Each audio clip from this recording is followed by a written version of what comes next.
Welcome to Localize.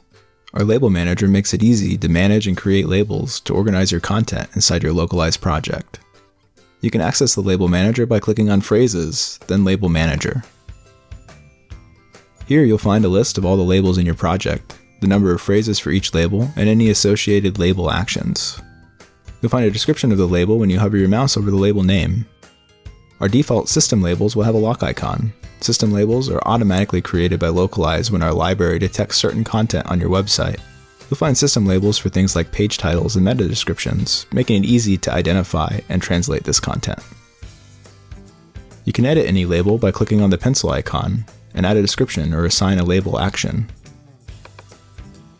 Create a new label in your project by clicking on the New Label button. Give the label a name, a description of what the label will be used for, and choose any label actions you'd like to use. You'll find links to more information on the Label Manager and using labels inside the Learn More button.